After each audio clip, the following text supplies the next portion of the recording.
some 35 minutes after 7, and it's Mental Health Day today. Yesterday, the Daily Graphic newspaper carried a story that was really worrying. And I want to share some figures with you from the World Health Organization. It says mental health conditions account for 16% of the global burden of disease and injury in people aged 10 to 19 years. Half of all mental health conditions start by 14 years of age, but most cases are undetected and untreated.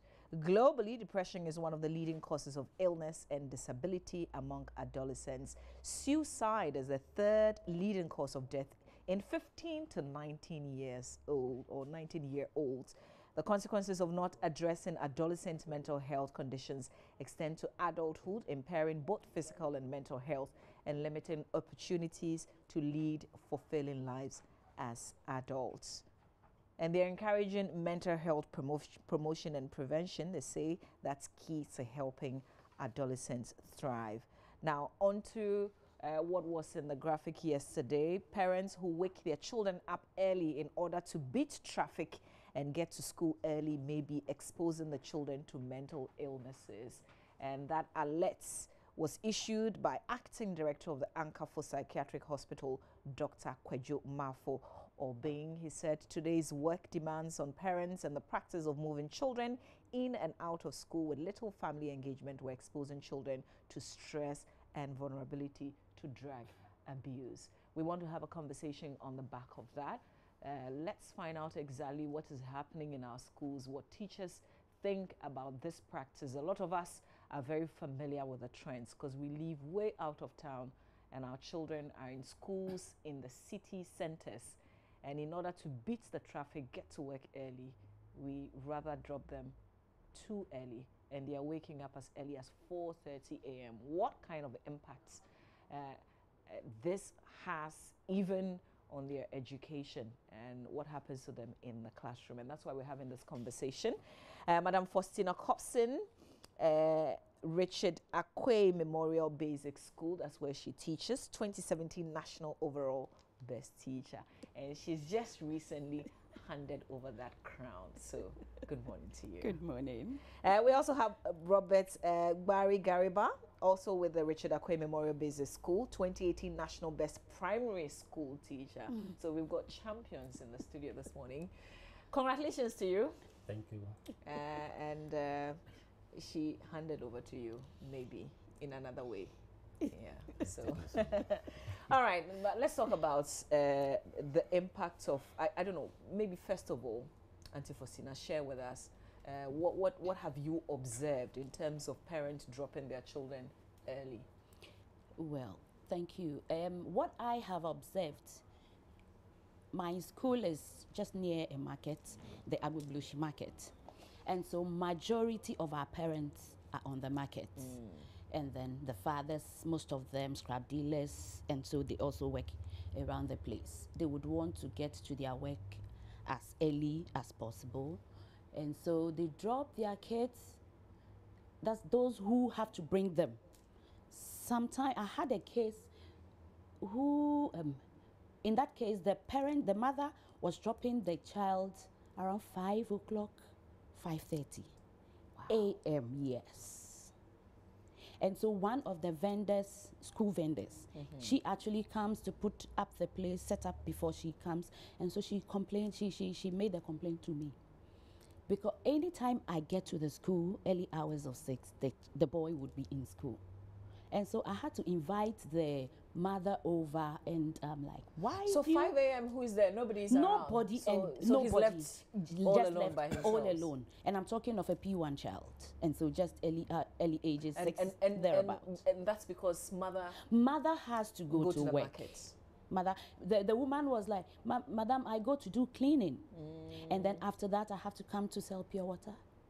So that around 9:30, 10, I come to give the boys something to buy food.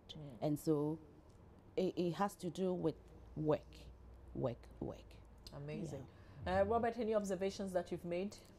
Yes, please. I personally have witnessed parents bringing their children to school, especially on the Ayalolo class of school compound. I happen to be working there. That is from 2016 downwards, where my wife used to sell toffees. Okay. So I wake up around 4:30 to put the tent up. And during that period, I was parents bring their children just to leave them by the gate because I'm around. So I will be there waiting till 5:30, 6:30, 6 o'clock. When the rest are coming, then they will join them to their classrooms. So the fact that somebody who is not related to them is around, that's assuring enough for somebody to leave their child as early as 4:30 a.m. Yes, please.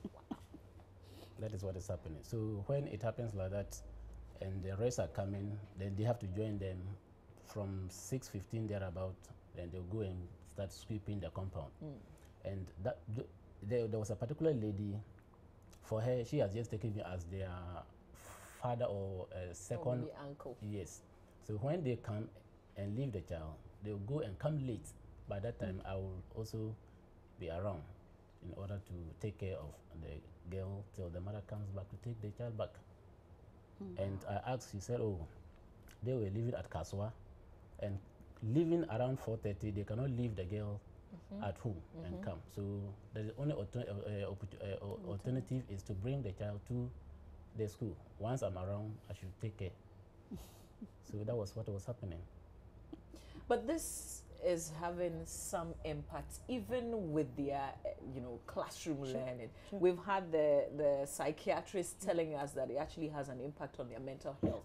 But let's relate it to what happens in the classroom. What do these children do? Because you can't certainly survive with your eyes open throughout when you come to school at 4:30. Exactly. What normally happens is you realize that they feel sleepy whole day. Sleepy. Any chance they want to just close their eyes and then sleep. Whether you're teaching, whether they have to work, evaluation, whatever, there's any chance they just want to sleep because they feel tired. And then you realize that they are not too healthy, especially with a boy I talked of. He always looks sick and always not happy and always crying, the next moment fighting the friends, and he's just depressed all over, and so it does have some impact on them. They just can't focus, they can't concentrate, sleeping through. Yes. You wanted to share something. Yeah, just like what she is saying, when they enter the classroom and the teacher begin to teach, that is the time that they want to sleep. So in going forward, the teacher have to find out why you are sleeping. And as kids as they are, they may not be able to explain themselves. Yeah, but as teachers, do you care? Yes. As in terms of, do you care what time they come to school or not? We do care. For my school, we expect that the child should be in latest by maybe around 6:30, 6:45 thereabout, so that we do some cleaning, and then we have our morning drills before normal assembly in the normal classes would begin. And so if a child is behaving abnormally, just as you're discussing, you would want to know. If the child is not able to explain what is happening, then you invite the parent over. It's there that you have the story well told. And then some of the parents, you keep inviting them, they wouldn't come. So you as the teacher would have to locate the parents. Some of them would be, maybe they live in the vicinity, and so you would want to go to their homes, look for. At times you go to the homes and the parents are even not there, but you have some tenants in the home who could have a story for you. And so you build what is happening around the child. You relate, and then you would know this is what is happening. Then you would try to help the child. Let's go on to Skype now, because we have Dr. Kwadwo Obeng, who is acting director. Dr. Kwadwo Mafo Obeng, acting director, Anchor for Psychiatric Hospital, joining us. Good morning to you, sir, if you can hear me. Thank you so much for your time. Good morning. I think that we got this awakening from your interaction with the graphic yesterday about, and a lot of us can relate, because work will not allow us to leave home at 6 a.m. Traffic will kill us. And so we have essentially no choice but to get the children who are in school in the city centers early. But you say that this has some impacts on their mental health. Please explain it to us, help us appreciate it better. Well, I mean, there are several possible consequences of it, but the easiest one to understand, the first thing is that your memories are formed properly when you sleep. So all the things you learn during the day, they are consolidated and they actually turn into long-term memories when you sleep. So if you're keeping a learning child from sleeping the regular number of hours that the child is entitled to, the very first thing that's going to happen is that it's going to affect the ability to retain information that they've learned during the day. The other thing that we are concerned about is a lot of these children end up in school before school hours start, and they end up staying in school after school hours end because of the distance between where their parents are working and where they're schooling, and the fact that they are both closing around the same time. So there's no way mathematically their parents can drop them or pick them up exactly when it's time. This is opening a lot of time for them to be exposed to all sorts of unwanted influences, such as drug abuse. Because, as I'm sure you're aware now, there are a lot of drugs being used by increasingly young people in this country. Things like tramadol, there are some cough syrups that are being used, in addition to the cannabis and the alcohol that we're all aware of to begin with. And the final thing is there's something we call resilience in psychiatry, in child psychiatry. It's a child's ability to deal with stress in a healthy way. And a lot of this resilience comes from the way they fit into their family, the responsibilities they have with their family, and the healthy relationships they have with their parents. We're particularly concerned that children are not having opportunities to have proper relationship with their parents because, in the morning you're rushing to get to work and to school. In the evening you come back and it's a long day and you're tired. And in the weekend you're still tired, so you're just resting. So when is your child getting to see you, getting to interact with you, getting to see how a man and a woman or a man and a child or two colleagues should interact with each other so they can model this behavior and use it in their future development? These are some of the things that are really bothering us about this. And you have to help us because where we find ourselves, we can't, I can't sit home and say I won't work. And I can't say that my child shouldn't go to school. Because the school that is around the community is either one that we don't trust or perhaps there's nobody at home. So that's even worse, right? Because when the child closes, how is he going to get home and all that? So the point is, how do we progress? See, there are two aspects to this. There's what individuals can do, and then there's what we need to do as a society. For individuals, really, all I want is to create the awareness of the problem, the awareness of the risk to the children, the awareness of what we're sacrificing, so that we know to compensate for these things properly. Because, a lot of car rides are wasted because you yourself, you are tired, you didn't sleep enough, you are stressed because the child took too long to get ready. So the few hours that you are forced to spend together in the car whilst you're commuting to and from school, you don't really spend it in a productive manner, interacting with your child in a healthy way. So that's one thing that can change. The weekends, there are several solutions to several people, but you need to first of all be aware of the problem that your child is not getting enough time with you. Your child needs extra support, so that you do extra to try and help. You do extra to try and make up for this loss. But if you're not aware of the problem, you will not do anything about it. And as a society, we need to start considering the importance of the family unit when we are planning our communities. We used to plan communities very well. There were playgrounds earmarked, there were schools earmarked in every residential community. So you wouldn't have to travel that far in order to have a healthy life as a child. But nowadays, all of these things have been thrown out. Nobody's zoning anything anymore. There's no planning going on. So the communities are just popping up. And there are no, like you were saying, there are no decent structures for your child to use in their own community. So another thing that we need to, sorry. Yeah. No, please finish. Another thing that this is a symptom of is the breakdown of our extended family system. Because back in the day, if you didn't have time to take care of your child, your mother would, your aunt would, there'll be somebody there always to make sure somebody was spending time with your child. But we're getting increasingly more nuclear. and both parents are working now. So it's making it very difficult to figure out who exactly is supposed to be raising this child. Docs, you have to continue to be with us on this conversation. I want to come back in the studio, and I want to also activate the phone lines so those who are watching can join us on 0302-211-69102.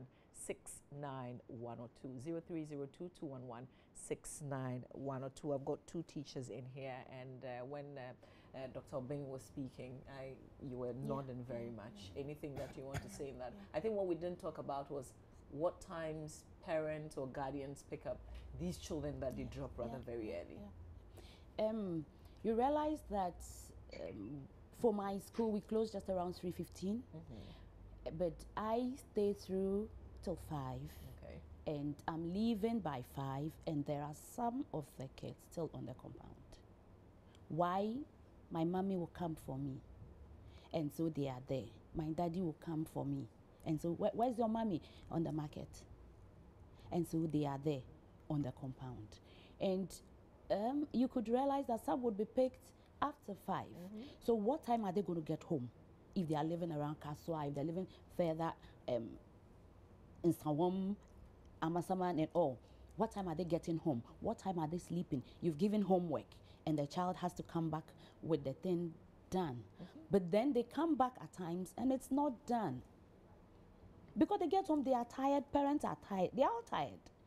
And so they just drop the bag anyway, and then they just sleep to just wake up by 3, 4, and then rush back to school again. And so dropping time and then picking time is really not helping them. It's not helping them at all. I'll come back to the advice that the psychiatrist is given, and we'll see if that is workable. But let's go to the phone lines. Godfred is joining us from Nale Rigo. Hello, Godfred. Good morning. Hello, Godfred. If you can hear me, you're on air. Yes, I can hear you. Okay. Thank you for your time. Let's hear you. Mama, we thank you for the opportunity. I really think that our society has drifted away from the extended family system, which is costing us dearly. And I am taking time to appreciate what the doctor said. And I just want to suggest that in the face of increasing responsibility on parents to take up paid jobs in other places, if there was a way, especially those who don't live in places that are too urban, to get that kind of support from extended family to put their hands on them, support them raise their children, I think it will go a long way to help. But nonetheless, those in the urban centers still have to prioritize the responsibility of caring for their children by not taking up jobs that will engage them excessively at the expense of their children's welfare. Thank you very much. Thank you very much to Godfred from Nale Rugo. I want to come back to you, Dr. Obeng. You also did talk about, we've heard how late some of these children are picked up, but you also talk about how they get involved in other vices. What age group are we talking about? Because the statistics from the WHO, we're looking at children from 10, 14. These are very young kids, but at what age are you talking about? Perhaps older? No, the youngest child I've seen was 10 years old. The youngest child I've seen with substance abuse problems was 10 years old.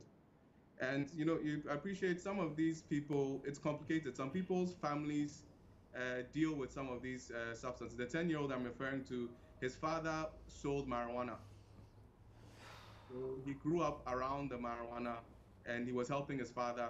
So this 10-year-old is now coming to school with marijuana to sell to his mates, other 10-year-olds. Wow. As well as using himself. You see, so it's the situation in Ghana is getting very, very complicated. So we need to really open our eyes and really put some attention on our children. No, but do parents know this? Do parents appreciate what is happening? Do you think? It's hard to say. It's hard to say because I mean the last guest made a lot of good points, but the last point was hard for me to accept because I can see all three of you in the studio this morning at 7:30. I can only imagine what time you left your houses to come here. I can only imagine what time you're going to get home. I mean, how much time are we actually spending with our children to know who they are right now, to be able to know when something is different or something is wrong? it's a challenge. Yeah. Let's please hold the thoughts right there. Let's engage a lot more. Let's see if we can all help ourselves because we're all in this situation together. Mohammed Ahmadu is in Tamale. Mohammed first, and I'll come to you, Frederick. Mohammed, good morning. Good morning, madam. Mohammed, kindly speak up for me. Okay. You're on air. Please go ahead. I'm grateful. I've been listening to your views, and I'm most grateful for that. It is really true that with the parents do not have much to interact with them, and this affects them negatively. And I even heard some comments from a particular scholar that there happened to be one who had wanted to spend much time with the parents, but the parents would leave as early as 3 a.m., and then would come back home late in the evening. So the child don't usually have interaction with their friends. So one day the kid went to the father and then asked, Daddy, what is your salary? So the father was surprised and asked, why are you asking me this? He said that I'm contributing the money you give me to go to school to make sure that I pay you for it, so that you will not go to work and then friends will give it to me. Is that it? Hello? Hello, Mohammed? Yeah, are you listening? Yes, we're listening. So Closely. you can imagine the kind of anxiety the child had. He had just wanted to spend a particular full day. Are you listening? The full day with them and have no opportunity. Yeah. So it's high time we try to minimize our long day work and then spend some time with our children. I think it will help them psychologically and they will also be able to model. Absolutely. Thank you. Thank you very much for your thoughts, Mohammed, and the story that you've just shared. Let's speak to Frederick now. Good morning, Frederick. Hello, good morning, Mazi, and good morning to your viewers. I have a peculiar situation that happened to me. I happened to send my brother to school, and I never had the time to even visit the school.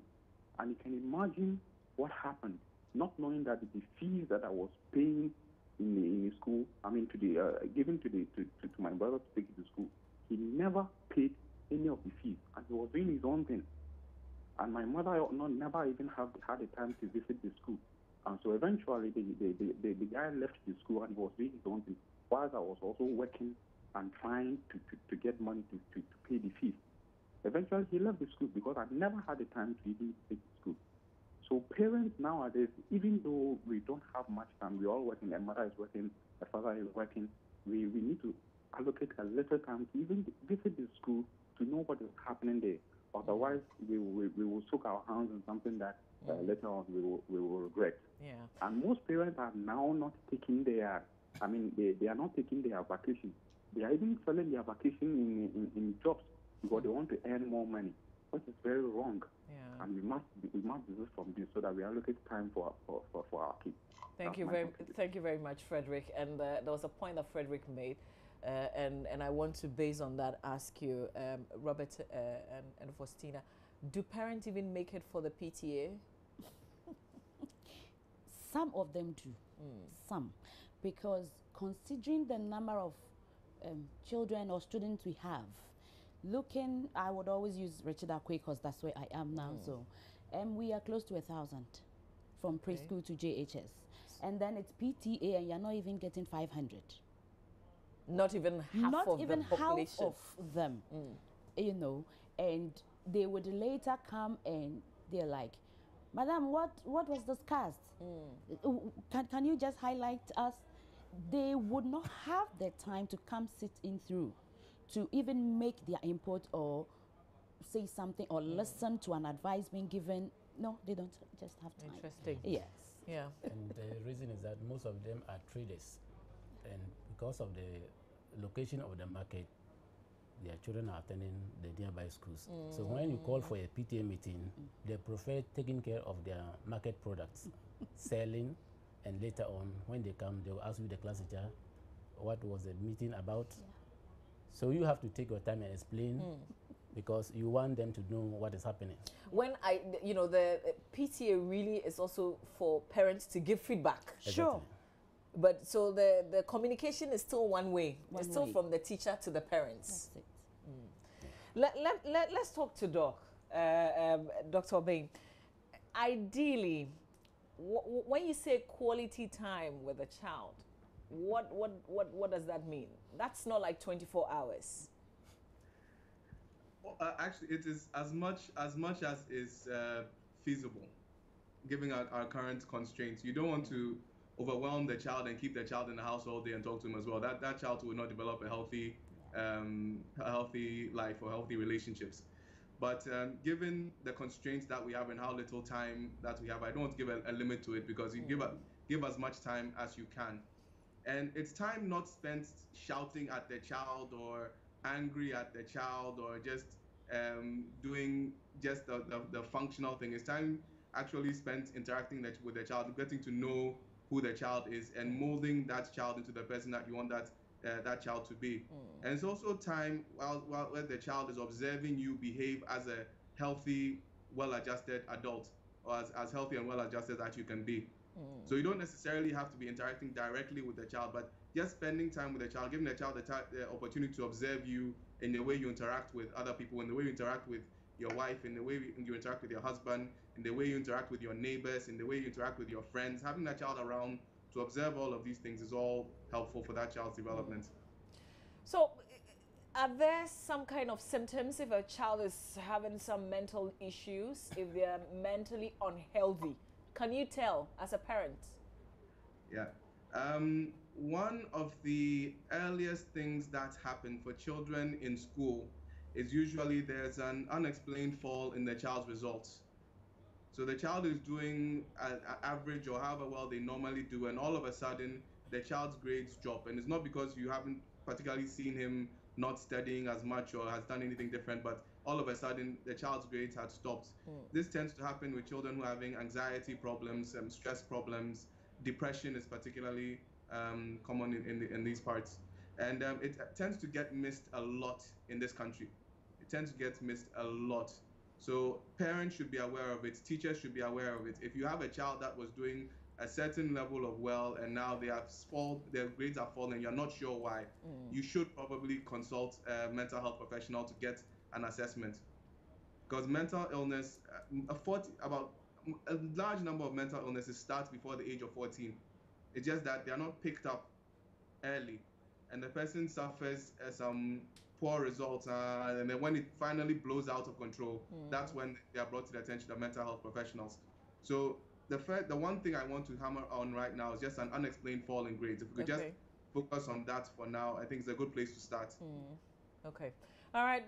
But let's go to the phone lines. Let's speak to Dan Doe. Dan is joining us from Ada. Good morning, Dan. Good morning, Mama V. On this issue of children getting depressed, have we considered have we considered the age at which children start schooling? Have we considered the age at which children start schooling? These days, what we say is, hello, I can't hear you, Mama V. Okay, no, Dan, that's because your television, the volume is on as well. So just okay, then let's do it again. But I can hear you all right.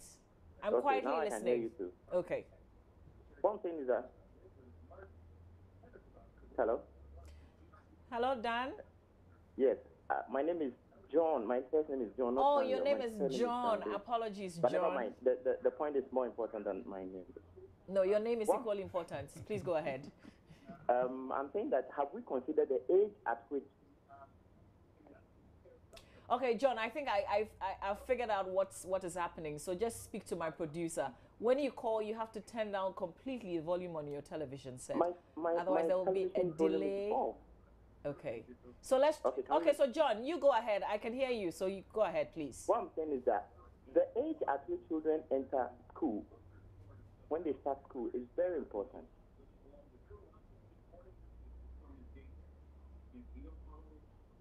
Okay. Yeah, what we are doing now is before children turn 1 year, they already started schooling. It's so bad. What are they going to study at that age? All because we are running to make more money. Okay? And we are putting a whole lot of pressure on the children from day one.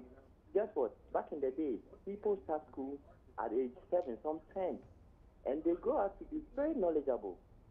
Their intellectual base is developed because when you teach children the basics of life from the home, that forms the foundation and they can build everything on. Let's stop what you are doing to these children. That's my point. Thank you. All right. Thank you very much, John. Apologies for that intermittent break. I'm not sure what was going on in there, but points well made. So let me ask you, Dr. Obeng, just before because we hit the streets as well, we tried to collect some thoughts from people as well. We'll play back that. But following what John said, we know that according to the Ghana Education Service, the right age to enroll a child at least is from age 4. But because of work and the pressures of life, a lot of people tend to take the children to school rather very early. What is the appropriate age? Remember, if I am working, and I am working, I only get 3 months, 3 months maternity leave. So please bear that in mind. You have saddled me with the most difficult question of the morning. It's difficult to say, honestly. It's difficult to say because I can't say it's better for the children to be at home by themselves because the mother has to go back to work. Like you're saying, the maternity leave is 3 months. There are definitely going to be some consequences for doing that. But the question that I have to ask myself is, what is the alternative?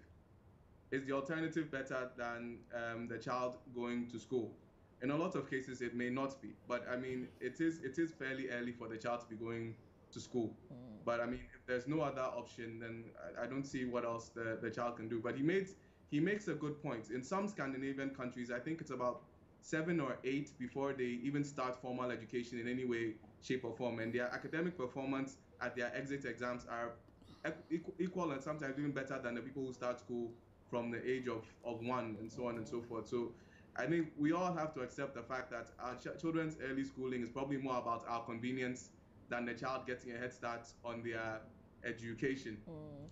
And every family would have to take a decision themselves as to what is the most healthy thing they can do for their child. It's beyond my scope to be able to to speak to that one properly. But yes. Okay. But is there something that happens mentally if you tend to take them to school rather very early? Well, there's a period of time in which the child, in the first year, it's very crucial that the child forms stable bonds with caregivers. So this can be a mother, it can be an aunt, it can be a grandmother. There needs to be somebody stable in that child's life, constantly there, so that the child learns affection, the child learns about love, the child learns about caring for other people, from being cared for by this person. So when the child is separated, when some children are separated too early, they don't form this attachment properly. They don't learn these things properly. So it affects the ability to form stable relationships in the future. Okay. All right, let's go to Akwesi. Akwesi Bio is in Yendi. He's joining us via phone. Akwesi, good morning. Hello, Akwesi. Yes.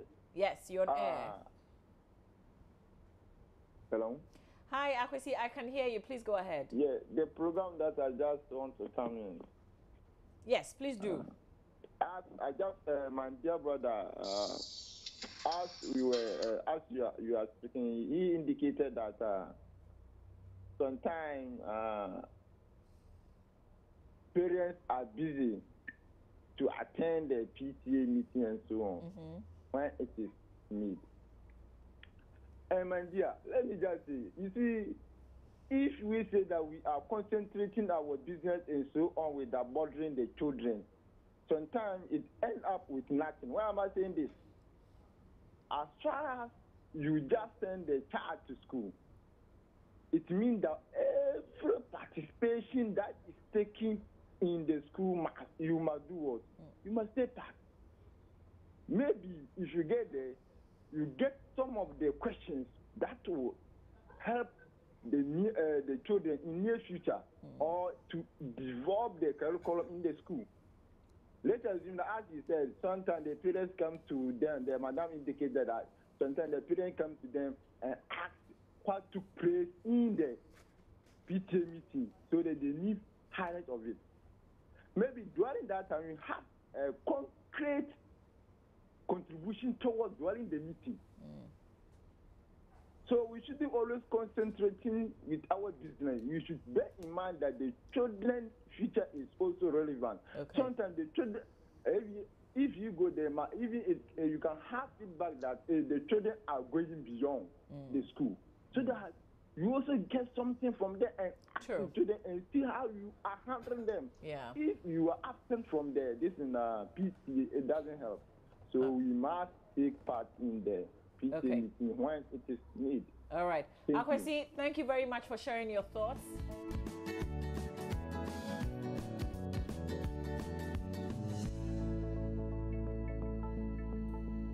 And let's begin to wrap up this conversation.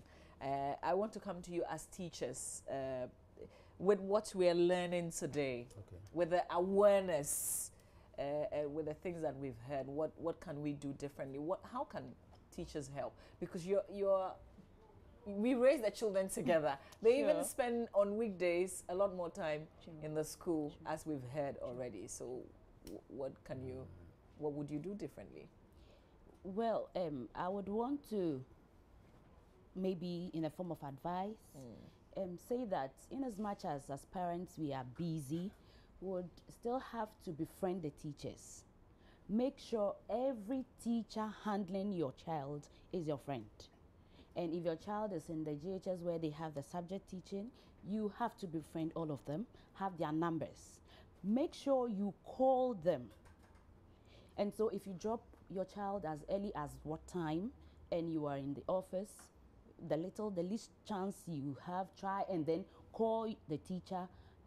How is my child? How is he or she performing? Let me talk to the child so that the child will know that mommy or daddy's eye is after me, even if the presence is not in the school. Okay. Yes. So with that, it stabilizes the child. Hey, even if I should get 0, maybe teacher will tell or mommy will call, and so it gets the child on track and knows, the child gets to know that the love is still there. Yeah. Though you're not seeing me, the bond is still there.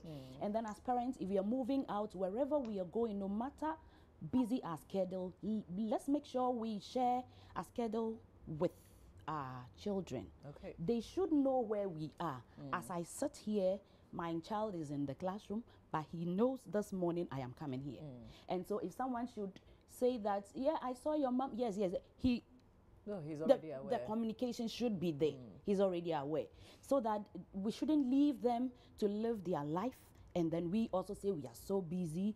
2 days ago, I had a complaint. A little boy didn't come to school last week. The mom had to come to say, Madam, I'm sorry, my boy was not in school last week. I have a big issue. And I was like, what is the issue? My 14-year-old girl has been impregnated. Yes, just two days ago. And I've asked her to come. And it's a long issue because she is like, she's been busy over the period. And so the child comes home and someone in the vicinity and she knows the man. Yes. And so like Doc said, we should try to allow some of our extended people, but then I would say that trusted ones, because the woman knows the man very, very well. And the woman went like, this man has been buying shoes for my children. And I asked, and it's like, oh, I just want to buy for them. And considering the age at which the man did this, is quite with a 14-year-old. 14-year-old. And though the woman she told me she's reported the case is now with Waju. I've asked that the child should be brought. Maybe we try to find solutions through counseling, because the child herself needs to know, and she's like, she doesn't even know what is happening to her. She runs around with her 6-year-old brother. She doesn't know, but she's pregnant. Wow. You know, and so the gap, we need to Yeah. let the child know my mommy is tracking me, my daddy is tracking me. Okay. Wherever mommy is, I know mommy is in the studio, I know mommy is at work, at 5 mommy is coming. Even if it's homework we have to do on the phone, let the child, we shouldn't create the gap. Okay. Else false ones would enter and then disaster would strike. Yeah. How about you? What would you like to say? Thank you. What I would like to say is this: parents should try to make time with their children. At school, they know when they are closing. Please, parents should try to come for their children to the market site when they close, so that they will know that their children are with them. And when they are also coming to school, waking them early will not solve their problem, in the sense that when they wake them early, it affects the children's learning in school, because when they come, they become tired. So to me, they should try to make time for every daily activity. This is the time the child is supposed to go to school. Don't say because of your market business, you wake the child before that time. Try to be in line with the child's school, because the child is an investment that the parent is making. In future, the child is going to take care of the father or mother. So they shouldn't say because of their market activities, they will just dump them at the school gate and come late to come and take them, because they don't know what will be happening to them during that period. So when they close, they should make sure that their wards are with them in the market. At least come when and pick them up and take them to where you are. Yes. Thank you very much. I appreciate that. Thanks a lot. Dr. Bing, let me spend the last few minutes with you on, of course, we're observing it's Mental Health Day. And the WHO says half of all mental illnesses begin by age 14. And worldwide, 10 to 20% of children and adolescents suffer from mental disorders. As parents, as guardians, as teachers, what should we know today differently? And what should we be doing? Again, I will hammer on my earlier point about unexplained fall in grades. It's by far the earliest missed sign of mental illness. Often when there's a fall in grades, there's no other obvious symptom to the parents or the teachers. You can't see anything, but there's been this fall in grades. It's a big red flag to us in mental health. So I don't want to confuse the picture by mentioning too many things. I think if we just start with this one thing for this mental health week, I think it'll be a good place for us to start from. But a couple of points about what we're discussing now. I think schools would do well to start looking into mentoring systems, because in some places you have one faculty member who is in charge of a certain group of students and acts like a de facto parent, making sure that everything is going well in that student. The student has the feeling that somebody's caring for them, and it forms a strong relationship outside the home, and that this can be protective as well against stresses and mental illnesses in the future. The school counselors, we need to reinvigorate our program of having school counselors, because they perform a very important role, but it looks like as we are developing, we are leaving them behind. Finally, as a society, we need to look at how we are structuring our societies, and right now that the society is poorly structured, we need to do something better about public transport. We need to have some sort of public transport system in which middle-class people are comfortable leaving their cars behind, joining as a bus or train schedule with their children, because it's easier to talk to somebody if you are not the one driving than if you are the one driving. It's easier for you to work out how to handle your children and work out the times if there was a proper public transport system. It's because we all have to get into cars and we are creating traffic that is causing some of these problems with the distances we are living in. And for parents, it's important to communicate with your children. It's important to spend time with your children as much as is possible. And I love what one of your guests said. You need to take your leave. Your leave is not something to be sold, or your leave is not something where you take and then you go and start working somewhere else. Your leave is the time you take to rest yourself and to spend time with your family. If it's at all possible, family should coordinate their leave so that the family can spend time together as a unit. Outside this country, in the first world, the whole family takes a summer vacation or something, or leave. They even leave the country and they spend time together just as a family. It's unheard of in Ghana. Mommy takes her leave in January, daddy takes his leave in June. None of them actually take their leave because they're going to work somewhere else. You know, they're going to. It's something that we really need to look at. Actually, value the time that we spend as a family. Yeah. Maybe finally, your thoughts on this issue of a 14-year-old who is pregnant, who is running around, not knowing that there's something even happening in her own body. How should this be treated?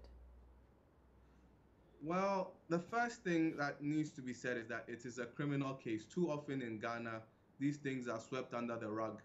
The person goes, "Oh, we know you," and then that whole thing disappears. It's a criminal case. That person is a pedophile, and he's likely to reoffend if nothing happens and he's not stopped. Secondly, the young lady is going to need a lot of support and a lot of counseling. I'm happy that the school seems very interested in her, because often these people end up dropping out of school and then their whole life trajectory goes off the rails. So it's important that she's kept in school as much as possible. It's important that she's kept engaged in society, engaged in her family, and it's important that she receives some sort of psychological support to help her through this difficult time. Well, thank you very much. We're really grateful that you could join us, and you're joining us from the Ankafu Psychiatric Hospital. That's the acting director, Dr. Kwadwo Mafo Obeng, with great thoughts and insight that you've shared with us on this day on our show. So we're super grateful. Thank you so much for your time. Dr. Kwadwo Mafo Obeng, acting director of the Ankafu Psychiatric Hospital, joining us via Skype from Cape Coast. Faustina Copson, from Richard Akwe Memorial Basic School, 2017 National Overall Best Teacher, handing over and making a 2018 National Best Primary School Teacher as well. Robert Barry Gariba, also with Richard Akwe Memorial Basic School. Thank you so much for your time. Thank you. When we come back, we're talking about the Cosmos Center 2018 Agritech Challenge. We talked about them picking up a big award, but we're also talking about the challenge itself. The finals were counting down, but entries are also open for the 2019 challenge.